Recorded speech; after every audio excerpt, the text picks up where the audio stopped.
네, 성막 6번째 시간입니다. 3주 만에 성막을 다시 설계하는 것이 다시 한번 우리가 리뷰를 한번 하겠습니다. 먼저 성막 전체의 그림을 보시겠습니다. 네, 성막은 간단하게 이 성막 뜰과 또 집처럼 생긴 저기 성소 이렇게 두 가지로 나뉘어져 있는데요. 성막에서 중요한 부분은 바로 성소죠. 그러니까 성소 안을 한번 들여다보겠습니다. 우리가 많이 보셨죠, 이거는요. 성소 안에는 또 다시 지성소와 또 이렇게 성소로 구분이 되어 있죠. 먼저 지성소 안에는 뭐가 있습니까? 지성소 안에는 아직 한 가지만 딱 있죠. 유일한 기구인 하나님의 언약궤가 있습니다. 그리고 이제 성소에는 이제 세 가지 기구가 있다고 봤죠. 첫 번째는 떡상이 있고 등대가 있고 마지막으로 언약궤와 가장 가까운 곳에 위치한 분향단이 있습니다.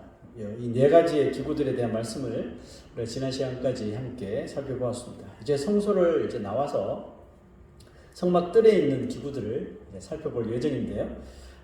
좀 아쉬웠다는 건 아니고 성소를 떠나기 전에 마지막으로 한 가지를 더 살펴보려고 하는데요. 아주 중요한 또 한 가지가 있죠. 그것은 성소와 지성소를 가로막고 있는 바로 이 커튼입니다.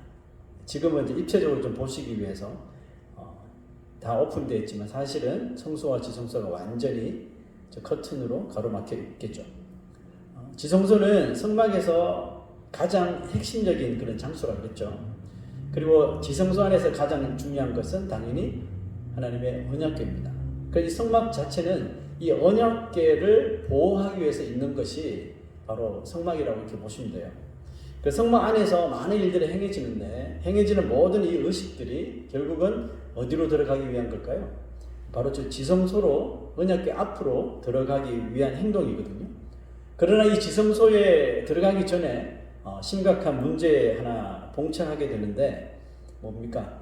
그리로 들어가는 길은 아주 무거운 커튼으로 완전히 가로막혀 있기 때문에 그렇습니다. 자, 그것은 성소와 지성소를 오늘 말씀 보니까 성소와 지성소를 구분하기 위해서 만들어 놓은 것인데 몇 겹줄로 이렇게 꼬아서 만든 거기 때문에 우리 성경에도 3겹줄은 절대 끊어지지 않는다고 했죠. 몇 겹줄로 꼬아서 만든 거기 때문에 아주 튼튼했고 두꺼운 커튼이었습니다. 이 커튼을 휘장이라 이렇게 성경은 부릅니다. 이 휘장이라고 하는 말, veil이라고 하고 NIV에는 curtain이라고 하는데요. 이 히브리어 그 원어에는 의미는 뭐냐면 숨겨서 숨기다, 갈라놓다, 뭐 이렇게 감추다, 나누다 이런 의미를 가지고 있습니다. 이 커튼이 감추고 있는 것이 뭘까요? 당연히 하나님의 언약궤입니다. 그래서 죄 많은 인간으로부터 거룩하신 하나님을 숨기는 역할을 하는 거죠. 인간으로부터 나누는 역할을 하는 것이 바로 뭡니까? 커튼, 휘장입니다. 그러니까 누구든지 지성소 안으로 들어간다는 것은 바로 하나님 앞에 들어간다는 뜻이죠. 하지만 사실상 이 대제사장, 하이프리스트를 제외한 누구라도 어떤 제사장이라도 저 지성소로 들어가는 사람은 사형에 해당하는 그냥 바로 죽음을 당하는 거예요. 그러니까 저 커튼 하나인데 저 사이로 싹 얼굴만 내면 죽는 거예요. 그죠? 하나님이 그의 백성들과의 중재를 위해 선택한 그 대제사장일지라도 그가 이 정결 의식에 따라서 자신의 몸과 마음을 그렇게 잘 씻지 못하고 그곳에 들어갔다가는 대제사장도 죽음을 면치 못했죠. 그리고 히브리서 보면 1년에 단 한 번 대제사장이 저 지성소 앞으로 들어갈 수 있는 기회가 주어졌다고 이야기하죠. 자, 히브리서 9장 7절. 오직 둘째 장막, 첫째 장막은 이제 성소로 들어가는 그 장막이고, 둘째 장막은 지성소 안으로 들어가는 장막. 둘째 장막은 대제사장이 홀로 1년에 한 번 들어가되 자기와 백성의 허물을 위하여 드리는 피 없이는 안 된다. 그래서 성소 밖에서 소와 양을 잡아서 그 피를 가지고 가는 거죠. 피 없이는 절대로 들어갈 수가 없는 거죠. 그래서 하나님의 임재는, 그 시대 하나님의 임재는 이스라엘의 역사 이 동안에 철저하게 아주 두꺼운 그 휘장 뒤에서 인간으로부터 보호되어졌습니다. 그러므로 우리가 하나님의 임재가 계신 언약궤가 있는 지성소에 들어가기 위해서는 넘어야 할 일이 뭡니까? 바로 그 휘장을 해결해야만 한다는 것이죠. 그런데 그 두꺼운 이 휘장이 저절로 찢어지는 놀라운 사건이 일어나게 되죠. 그게 언제일까요? 네, 마태복음 27장 보시죠.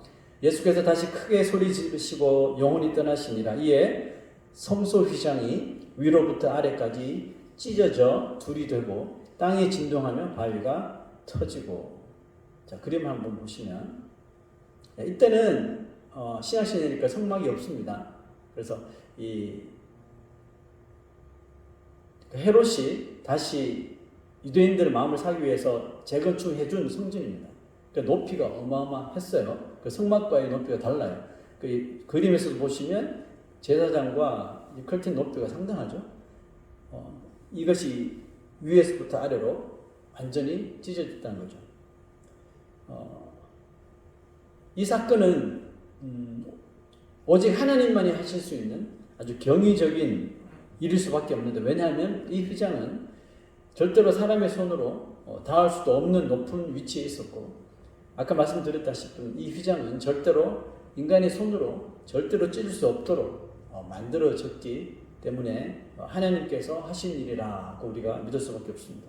휘장이 찢어졌을 때 절대로 볼 수 없었던 그 지성소가 이제 모든 사람에게 모습을 드러낸 거죠. 예루살렘 성전에서 사역하던 이 제사장들에게 이 사건은 어떻게 될까요? 진짜 이거는 샤킹 중에 샤킹이죠. 지성소가 그냥 보여졌습니까? 우리는 이제 죽었다 이렇게 말했던 제사장들도 있었을 거예요. 그런데 죽지는 않습니다. 자, 그래서 제사장들에게는 이 사건은 엄청나게 충격이지만, 한편으로 보면 그것은, 이 사건은 모든 인류에게 주시는 굿뉴스죠. 기쁜 소식이 된 겁니다. 두 가지로 나눠보면, 첫째는 예수님의 그 대속의 죽음으로 인하여 인간의 그 어떤 무섭고 또 더러운 죄를 할지라도 이 찢어진 휘장처럼 하나님 앞에서 모두 다 찢어 없어지게 된다는 거죠. 둘째는 뭘까요? 이 찢어진 휘장은 예수님의 몸이 십자가에서 찢어져 피를 흘려 그 피로 인하여 우리들을 하나님 앞으로 나아가게 만드는 길이 되었다는 것이죠. 그래서 예수의 피를 우리가 그냥 피라고 부르지 않습니다. Precious blood, 귀한 피, 귀중한 피, 그리고 보혈의 피라고 부르는 것입니다. 그러고 보니 이 휘장이 주는 의미는, 이 휘장이 찢어지기 전이나 또 찢어진 후에도 그 의미는 단 한 가지였는데, 그게 뭘까요? 바로 우리를 향하신 하나님의 사랑이라는 겁니다. 휘장 이 자체가 하나님의 사랑이니까 찬양했죠. 예수 하나님의 사랑. 그 사랑으로 사랑의 의미를 가지고 있는 것이 바로 이 성전 휘장인 거죠. 찢어지기 전에는 거룩하신 하나님으로부터 이 죄인들이 죽지 않도록 보호하시고 감싸주시는 사랑이었다면, 찢어진 후에는 예수 그리스도의 이름으로 누구든지 이제 그 하나님을 아버지라 부르며 곧바로 교통할 수 있고 소통할 수 있는 은혜를 주셨기 때문이죠. 여러분, 사랑 중에 진짜 사랑은 뭘까요? 사랑 중에 진짜 사랑은 변하지 않는 사랑이라고 생각합니다. 그렇죠? 사랑이 변질되면 그건 사랑이 아니잖아요. 근데 우리가 인간이 사랑하는 사랑은 참 그렇게 뜨겁다가도 하루 만에 차갑게 식어지는 것을 우리가 볼 수가 있죠. 죄인들을 향한 하나님의 사랑은 어떨까요? 참 놀랍게도 죄인들을 향한 하나님의 사랑, 그 계획은 창세전부터 시작되었지만 수천 년이 지났으나 그 사랑의 깊이와 그 또 사랑의 본질이 전혀 변화되지 않았다는 사실이 무엇을 통해 증거가 된가요? 바로 그의 독생자 예수 그리스도의 십자가 사건을 통해 증명이 된 것이죠. 그러니까 이 사랑이 얼마나 우리 죄인들에게는 기쁨이고 큰 감동을 되는지 모르는 거죠. 하나님이 이스라엘에게 주신 이 성막의 설계도는 결국 죄인들인 우리를 향한 사랑의 설계도였다는 거죠. 내가 이렇게 너희들을 사랑한다라는 그런 블루프린트였던 거죠. 여러분, 혹시 우리가 살아가면서 내가 누군가를 좀 사랑해야 되겠다, 그래서 어떤 계획을 세워본 적이 있습니까? 특히 우리가 연애할 때 하죠. 저 사람의 마음을 얻기 위해서, 지금 배우자의 마음을 얻기 위해서 여러 가지 이렇게 하고 계획도 세우고 막 하잖아요.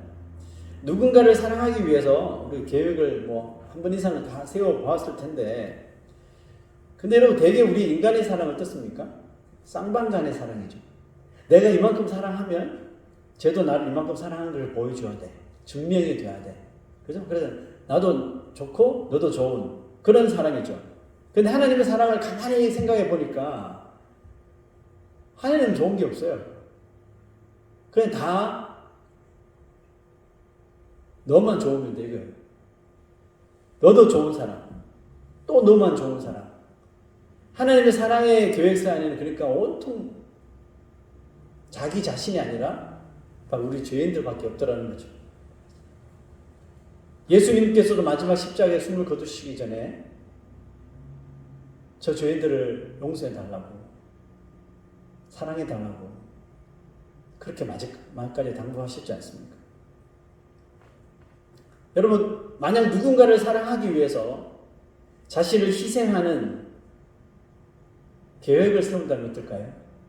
참 쉽지 않은 거지만 누군가 만약에 그런 계획을 세웠다면, 만약 어떤 사람이 누군가의 생명을 살리기 위해서 자신의 자녀를, 자신의 아들을 희생시키는 계획을 세운다면, 만약 우리가 그 계획을 들었다면 우리는 그 사람을 어떻게 바라볼까요? 아마도 어떤 사람은 아무리 그래도 그렇지 어떻게 자신의 아들을 다른 사람을 살리려고 희생시킬 수가 있나? 그죠? 라고 말할지 모르지만, 만약 살리려는 사람이 다른 사람이 아니라 바로 자기 자신이라는, 살리려는 사람이 바로 내 자녀라는, 그렇게 우리가 말할 수 있을까요? 어떻게 그렇게까지 할 수 있어? 여러분, 말할 수 있을까요? 그 당사자가 나라면 아마 그렇게 말하지 못할 겁니다. 그저 눈물 흘리며 주체할 수 없는 아주 깊은 감사가 끊임없이 나오겠죠. 감사합니다. 감사합니다. 감사합니다. 그 말을 왜 우리가 할 수 있는 말이야? 아니, 나를 살리겠다고 자기는 죽는데, 나를 살리겠다고 자기 아들을 희생시킨다는데, 거기에 우리가 뭐라고 할 말이 있겠습니까? 감사밖에 없는 거죠. 예수님은 사람이 친구를 위해 자기의 목숨을 주는 것보다 더 큰 사랑은 없다 라고 말씀하셨을 뿐만 아니라, 친히 우리의 생명을 위해 자신의 생명을 주셨습니다. 그 의미는 예수님께서 우리를 가장 귀한 친구로 여기신다는 것, 증명한 거죠. 그리스도가 자신의 몸을 찢어 새 생명을 주신 것을 생각하노라니, 문득 자신의 모태에 생명을 가진 엄마의 모습이 상상이 되었습니다. 자녀를 위한 엄마의 사랑은 마치 찢어진 휘장과 같지 않을까요? 수개월 동안 자신의 뱃속에서 그 태아를 보호하고 또 정말 아주 질 좋은 영양만 공급하면서 기른 아기를 이제 세상에 내어보내기 위해서 엄마의 몸은 자기도 모르게 이 몸이 그 아기를 위한 계획을 세웁니다. 무슨 계획일까요? 저는 굳이 이름을 붙이자면 사랑의 계획. 이 뱃속에 있던 아기가 안전하게 몸 밖으로 나오게 하기 위한 사랑의 계획을 엄마가 하는 게 아니라 엄마의 몸이 세우는 거예요. 그죠? 엄마의 몸이 그 사랑을 계획을 세우는데, 그것은 아기가 최대한 안전하게 엄마의 몸에서 나오게 하기 위해서 자신의 몸을 망가뜨리는 계획이죠. 소위 이 생살이 갈라지고 찢겨지는 그런 계획이죠. 그렇게 계획대로 자신의 고통이 최고조로 달할 때 엄마의 모태에 휘장이 열리면서 드디어 아기가 그 열린 모태 휘장을 통해 머리를 내밀고 세상으로 나오게 되는 것이죠. 그런데 그 순간 참으로 신기한 모습이 발견되는데요. 생사를 찢으며 고통을 주며, 이 엄마가 왜 이 고통을 받습니까? 결국은 뱃속에 있는 아기 때문에 받는 거잖아요. 그 자기한테 이 엄청난 고통을 주잖아, 아기가. 이 고통을 주면서 생사를 찢으면서 나온 이 아이를 품에 안은 엄마의 얼굴을 보면 마치 세상을 다 가진 사람의 얼굴이라는 거죠. 이해가 안 되죠. 불과 몇 분 전만 해도 일그러진 얼굴로 온갖 막 세상을 저주하듯이 막 환한 얼굴로 있지만, 그 뱃속에 있는 아기가 나오는 순간, 그 아기를 눈으로 보는 순간 그 엄마의 얼굴은 완전히 달라집니다. 제가 본 산모 중에, 제가 뭐 산모를 얼마나 봤겠습니까? 저희 아내밖에 못 봤죠.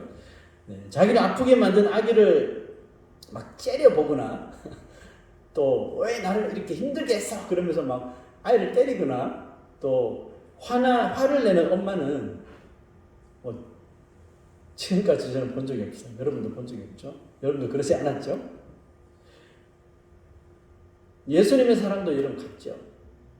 자신을 십자가에 달리게 만든 인생들을 위해 자신의 몸을 찢으신 거잖아요. 자신의 몸을 찢어 새 생명을 주신 것인데, 새 생명을 얻은 그 자녀를 보고 예수님께서 화를 내십니까? 너 왜 나를 십자가에 못 박아서, 왜 나를 그렇게 고통스럽게 해서 한마디도 하지 않고 새 생명을 얻고 믿음을 가진 그 자녀를 보면서 웃으시는 거죠. 부활하신 예수께서 배신한 제자들 앞에 나타나셔서 너들 왜 그랬니? 한 번도 추궁하지 않으셨어요. Peace be with you. I love you. I'll be with you forever. 그렇게 자녀를 보고 웃으시며 하나님 나라의 삶을 시작하는 걸 환영하시는 것입니다. 히브리서 기자는 이 기가 막힌 사랑을 위해 예수 그리스도께서 하신 그 행위를 이렇게 표현합니다. 시작. 잠시만요. 그리스도께서는 장래 좋은 일에 대제사장으로 오사 염소와 송아지의 피로 하지 아니하고 오직 자기의 피로 영원한 속죄를 이루사 단번에 성소에 들어가셨느니라. 엄마가 아기가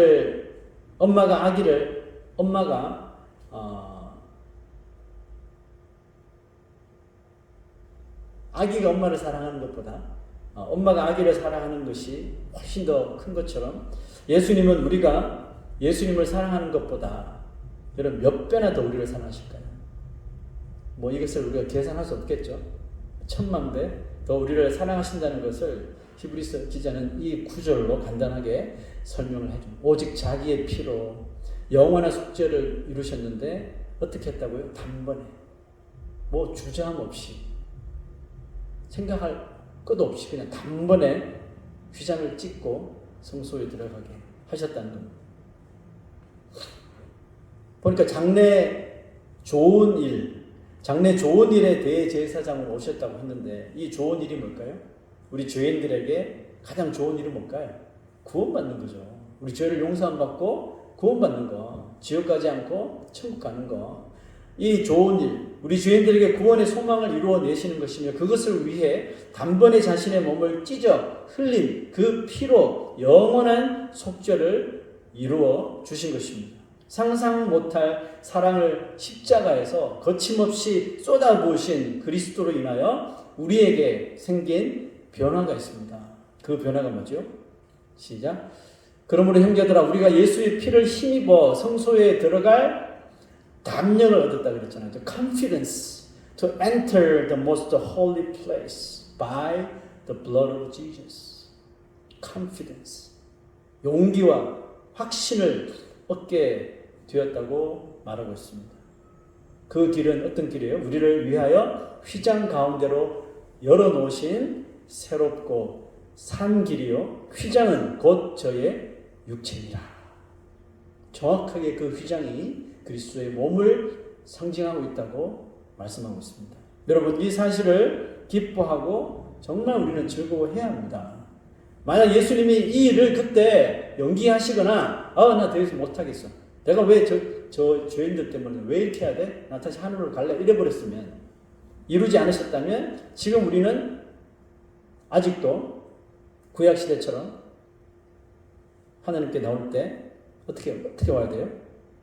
소 끌고 양 끌고 밖에 막 소소리 양소리 막 나고, 그죠? 제가 만약 제사장 역할이라면 그 소와 양들을 죽이고 피를 쏟으며 구약 제사를 여전히 드려야 할 겁니다. 여러분, 우리는 그냥 예수님이 피를 흘리셨구나, 그래서 이제 구약 제사 드리지 않아도 되는구나, 하하하, 이 정도로 이해하시면 정말 큰 오산입니다. 예수 그리스도가 십자가에 달려 죽으심으로 하나님과 우리 죄인들 사이에 가로막힌 휘장을 찢어 주셨다니까요. 그 의미는 이제 우리에게 필요한 것은 없다는 뜻이에요. 우리의 구원을 위해서 우리가 해야 할 일은 없어요. 오직 믿는 것 외에는 아무것도 없습니다. 오직 그 사실을 믿고 또 우리의 구원의 소망이 온전히 이루어지도록 바라는 것 뿐이죠. 자, 히브리서 10장 20절 보세요.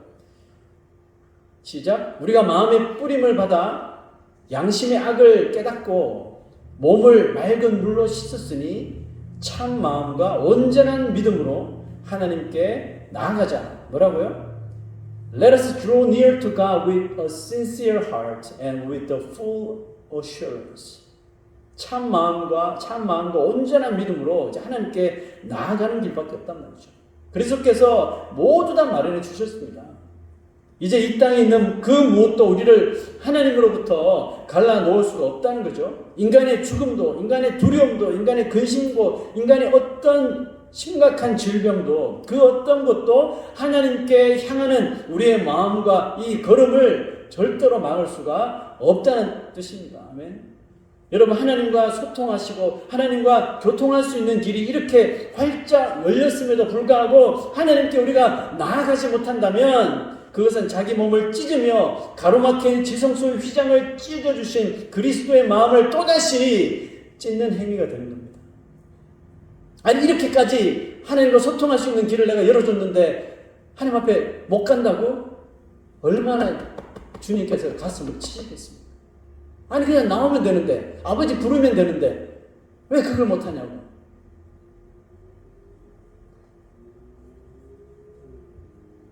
하나님을 멀리하지 마시고 우리를 기다리시는 하나님께 우리가 해야 할 일은 날마다 그냥 가까이 나아가는 것밖에 없어요. 하나님을 가까이 하지 못할 때 생기는 현상이 뭘까요? 우리의 마음에 선과 악에 대한 분별력이 떨어지기 시작하는 거죠. 다 찢어졌던 휘장이 죄로 인하여 다시 한 가닥 만들어지는 것 같이 하나님께 점점 나아가지 못하도록 만드는 거예요. 여러분, 그럴 때마다 우리가 해야 할 일이 있겠죠. 우리가 마음의 뿌림을 받아 그 예수 그리스도의 그 피의 뿌림을 받아 양심의 악을 깨닫고 뭐가 하나님 앞에 죄고 무엇이 선인지 그리스도의 피로 인하여 우리가 이미 깨닫다는 거죠. 그래서 몸을 맑은 물로 다 씻어주셨다는 거, 이것을 다시 한 번 더 인정하는 거죠. 인정하고 다시 한 번 더 confidence 가져, 담력을 내서 확신을 가지고 나아가는 것이죠. 그 믿음이 다시 뜨거워질 때 우리는 하나님 앞에 나아갈 수 있는 새로운 그 담력을 얻게 될 줄로 믿습니다. 여러분, 하나님을 가까이 하십시오. 이미 다 그리스도께서 문을 열어주셨잖아요. 그죠? 이제 휘장은 없습니다. 우리를 가로막고 있는 휘장은 없어요. 이제 그 길로 나아가기만 하는 것입니다. 하나님을 멀리 두지 마십시오. 하나님을 늘 우리 삶 가까이 두시고 늘 하나님과 교통하고 소통하는 것이 자신의 몸을 찢어주신 그리스도에게 할 수 있는 우리의 가장 고귀한 행위일 줄로 믿습니다. 우리 제자리에 일어나겠습니다. 우리 함께 이 찬양 주님 앞에 드리며 헌신하겠습니다. 주보혈